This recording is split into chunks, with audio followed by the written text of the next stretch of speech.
Hello. Little different start today. We're in my storage unit. Now, I told you that there was going to be a big project happening this year. And this project this year was moving all my inventory downstairs in my house and setting up for everything completely downstairs. I don't need a shed because I have a good sized house and I'm the only one that lives there. So, what I've done is I've got a 2010 by 25 unit here. I've already started going ahead and moving some of my stuff. This is just the beginning. But I'm going to empty out my entire living room downstairs. I'm going to empty out my entire garage. And then I'm going to reset it. And like I said, all my inventory will be downstairs. The only thing that'll be upstairs is my office area. And then in the office area is going to be some supplies. Not a whole bunch of supplies, but some supplies. Now, the goal is, if everything goes right, in 6 months, I don't own a storage unit again. Okay? I'm not into owning storage units. I'm not, like I said, I've got a room in my house. There's no use me building a shed on or anything like that. But I want to kind of give you a little peek behind the scenes, let you know that I'm already going ahead and moving stuff, doing stuff, getting ready for the next phase. Let's get to the video. Hello, welcome back. My name is Chris, and I am the Railroad Reseller. Today, I'm going to talk about a topic that probably a lot of people don't want to talk about. But generally, if you know anything about this channel, we don't walk away from subjects, okay? We address things. We try to address things like adults. It's a war. It's the world, and we need to deal with it, okay? What we're going to talk about is tariffs, but mainly we're going to talk about some of the effects of tariffs right now. I did some research because I hear stuff, but just because I hear something doesn't mean I immediately accept it, okay? I'm a type person, you better have video, you better have pictures.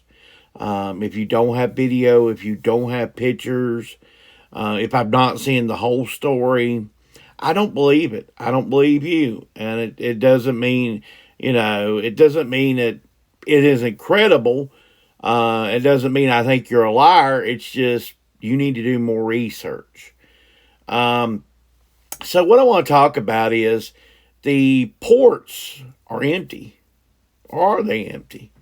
It came out recently that, President Trump has a 145% tariff against China. And at this point, there's no trade deal in place. So it can really go anywhere. The thing is, there are less cargo ships on their way to the U.S. We know that. There's a way of tracking, just like you track anything else. They track these cargo ships coming, the companies, the corporations, they track all this stuff, okay? So they know that there is less coming this way. They think within the next week or so, it's about 11% less than normal compared to year on year, like from 2024 to today. It could be in the next couple weeks up to about 39% because it takes weeks and if not months to to do these type of things. That's how we knew, like during COVID, there would be issues with, shelves being empty and stuff like that, is we know in advance what's coming, okay? It does sometimes, if you order something from another country, it does take a while to get to you. But like these cargo ships, we do know it's heading on our way. Now, what does this mean for us as resellers, okay? Because you're like, Chris, how does this affect my business? Now, it depends on what you sell, and it really is. There's going to be some people that are in the reselling space that might get hammered by this, Okay. There will be people in the reselling space that will make money off of this. Okay. Now, you say like stuff like clothing. Okay. A lot of our clothing is imported. If the clothing itself isn't imported, the materials for the clothing is imported. Okay. So, what do you do there? Um, could we see a spike in sales in clothing? eBay, Poshmark, Macari, wherever you get your clothing from, as far as used clothing. Yeah. Thing is, there's so much used clothing in the system that I don't think we'll see a spike. That anything that would be, oh man, this is 2021 all over again. I don't think we'd see those types of sell numbers. Summer clothes are here, but the thing about it is, if there was going to be summer clothes, they've already been shipped. They were shipped pre-tariff, all that stuff. So clothing wise, you probably wouldn't see it till the next season, summer, fall, that type thing. Would you actually see the clothing difference change? But here's some things that you need to know too. I'll tell you something like this. Raw materials is really more something that's significant more than just like say clothing or something like that. You take like graphite. China is one of the biggest graphite producers there is worldwide. Graphite goes in your car's batteries. I'm not talking about the electric ones. They use graphite too, by the way. But I'm talking about your regular car batteries. And people are already seeing the cost of buying a car battery go up. We're going to talk some more about this, but I'm going to show you some what's sold. And maybe I'm going to explain some things that you could resell to help your cost. All right, let's go over some things that sold. Sold a deck of cards here. Bought these at a church sale for 25 cents just a couple weeks ago. $8 plus shipping on the deck of cards. Sold a Wii Sports here. Just only. Sold very quick, so I must have listed too little. About $16 and a half plus shipping on the Wii Sports. Mentioned this in another video, but I will go ahead and do it officially here. Sold these two little glow up type racing track cars, a little bit over $20 plus shipping on the racetrack glow cars from the 1980s. Sold. I didn't think this really was going to sell that well. I mean, it did take about a month, but still for clothing, this is not a great brand. But it is Cool Tech, which is, kind of keeps that cool feeling. It is an extra large tile. This was $1 a day pickup, $10 plus shipping. Sold a Hawaiian type shirt from Big Dogs. This was $1 a day pickup. You can see it has Las Vegas and cards and a hula woman, all kinds of stuff. $10 plus shipping on that. Sold a Virginia Tech t-shirt here. This was a $10 plus shipping pickup. This, all three of those were $1 a day pickups. Got something else here. Just got to reach back and grab it really quick. Sold this thing of ink. Paid $5 for it. We got $44 plus shipping on the ink. This has an April 2025 date, so I knew it was going to be pretty good. Sold a lot of Kiss CDs. If you've seen my short recently, I showed you where I purchased like $120 in CDs for a bunch of, and made, there were like 30 different Kiss CDs. So I broke them into lots of about 7, and I had a couple singles that had value. Anyway, $25 plus shipping on the Kiss CDs. Sold Need for Speed. This was a 50-cent pickup at a yard sale, folks. $60 plus shipping. It was new. It was complete. The disc was excellent. 50 cents, and the $60 plus shipping. This is the need for speed you need to look for the Xbox 6360. This is the valuable one. Um, Sold this thing of catnip here. This is some little catnip type thing. Got $9 plus shipping on this. If you could find a lot of them, boy, you'd really do well. And finally, well, I got actually two more. Sold this cookbook. This was $9 plus shipping on this cookbook, just a regular church cookbook. And finally, I was opening up an album a while back, and I looked inside of it, and there was a poster that didn't really fit, and it was a 1974 Aerosmith poster. So I broke it out separately. You can see kind of, it folds into another size, but I'm not going to do that because it's a little bit on the brittle side. Anyway, $9 plus shipping on the Aerosmith poster. What concerns me more is the fact that China produces a lot of raw material. And China produces over 80% of the world's autonomy. They also produce 89% of the world's global magnesium. They are the leading supplier of rare earth elements. These are very stuff that really affects a lot of people. You can move corporations back in, you can move plants back in, but they have to have raw materials to work from, okay? And those raw materials just aren't here, or they're not here in plentiful enough supply to take care of demand, supply and demand. I don't know where your part of the country is. I've traveled some in the U.S., but I'm not an expert. I can just talk about my area. In the 90s, we built tons of little shell buildings to hope that businesses would come here. And they were called industrial parks. And I'll tell you the truth, folks. Businesses set up, businesses did stuff.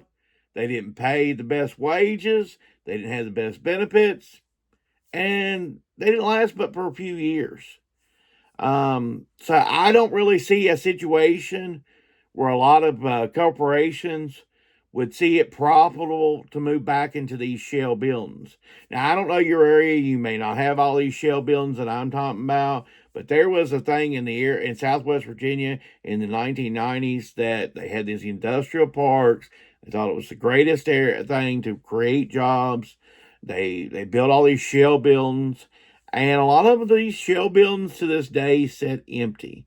And like I said, I work for a major manufacturer. Okay, they told us before to manufacture tractor trailers, they need about 20,000 different parts. So if it was profitable to our suppliers to be closer to us in a low wage area, I live in a low wage area, okay? For the most part, when you go 20 minutes from me, 30 minutes from me, the people 20, 30 minutes from me, 45 minutes from me make a lot lower wages than I make. So it's not a wage thing. It's not even really a benefits thing. They don't make it on $15 an hour. That's out of their realm. So I don't really see the resetting up of, factories and stuff like that. The machinery, you'd have to buy new machinery to supply these things. I speak of this because I have a personal situation here. Like I said, we build tractor and trailers. We build them from the cab to the complete product. Everything is, well, not everything's under house, but a lot of things, we start with the cab itself. And there was a bracket inside of a door that we ran out of.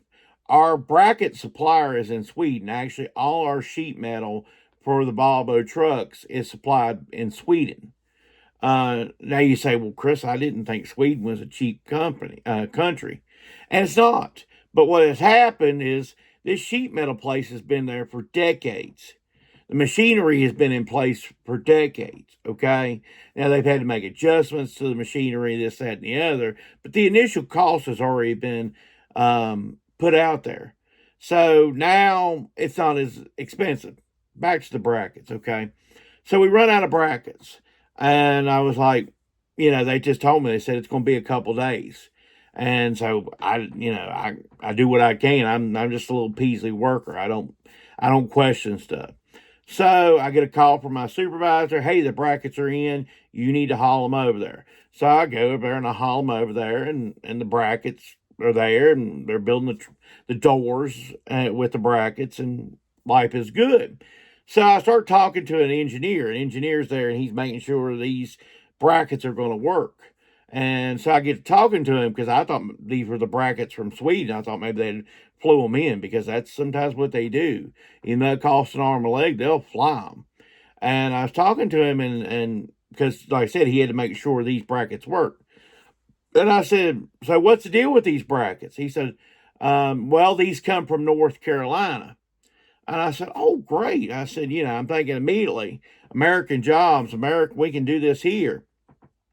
So I said, let me ask you something. Why aren't these brackets produced in North Carolina all the time? He held up a bracket and he said, this bracket costs $2.12. The same bracket that comes from Sweden costs us 53 cents. And I really realized at that moment that it doesn't really matter. When it's 53 cents compared to 212, it's not going to be produced in North Carolina. Now, yeah, probably reason why it costs $2.12, to be honest with you, they contacted someone to produce these brackets. Those brackets aren't something they normally produce, okay? When they produce these brackets, they have to pay people overtime. Machinery has to be adjusted. They may even have to rent a piece of machinery to produce these brackets. And of course, they're going to charge Volvo for doing that. They see Volvo as a multi-billion-dollar corporation, and they're going to charge them an arm and a leg to get this done. They know they need them. So they make it produce them cheaper. If they were going to do it full time, they make it do it, say, $1.10, $1.20. That's half price. But it's not getting to 53 cents. And that's why you can't just turn things off, turn things on, make them produce them at a certain price. So it's going to need some tinkering to get this back to where it needs to. There's going to be times that stuff is going to just run out, folks. There's going to be stuff on empty on the shelves. Now, how does it? I got all this to get back to reselling. Okay, what kind of stuff could you resell that would probably do well? I think crafts would do really well. Raw crafts like that, because we can't really sell magnesium. Okay, these raw materials I talked about earlier, it's not stuff you can really sell, but you can sell crafts and stuff. You know, because that's a big market too, okay? And there's going to be a lot of that stuff. May not be right now, but you may feel the effects like in the winter or something. It is said that just because there's potential of 30% less in the next coming weeks, we won't feel the effects till May or June or so. It's going to take time, and it's going to take time. Once if a solution was to come through today. And it's not. There's talk of even more things. The thing too, like say with Canada just today, as I am doing this video, just elected a Liberal Party to their prime minister. They don't have a Republican Democrat, they have a conservative party and a liberal party. Now, both candidates, you can go listen to their speeches. I'm not making this up. Both of their speeches were very anti-America and pointed at President Trump. I can't sugarcoat that any more than you want to. Like I said, you can go listen to both candidates' speeches, but the Liberal Party is in Canada. They are going to fight against, with the U.S. and these tariffs. There's been the complaint that Canadians are smuggling in fentanyl. And there's not really a lot of reports of that. As a matter of fact, in the last months, last 6 months, more eggs have been smuggled in than fentanyl through Canada. So it's not a problem with the fentanyl. It's, eggs or stuff like that. So it's going to be a mess. And like I said, the best thing now, there's almost going to be some summer products. If you can get your hands on, like, I would even say something like garden hoses would be something, if you can get your hands on some at an affordable price, you might put a few up that you can make some money on. But I can't, to give you an exact list, I'm throwing darts at a board, okay? But I want you to be aware of this, and I want you to be proactive. I want you to, nobody told me it was coming. It's here or it's on its way. And I want you to be prepared. Now, I know this isn't my traditional video, and I'm not trying to make anybody mad. Actually, I want you to go out there and do your own research. But like I said, they do track these cargo ships that are coming and going. So they do know that less is on its way. You make your actions that way. I would in no way want to create some kind of panic or anything like that. I know this isn't going to be your favorite. I'm not going to ask you if you like this type of content to like it. Would you ask you to subscribe to this channel? Like I say, we don't sugarcoat anything on this channel. I tell the truth. I paste on multiple sources what I'm talking about today. I hope you have a great week. And it's yard sale season, so I hope you find a lot of great things.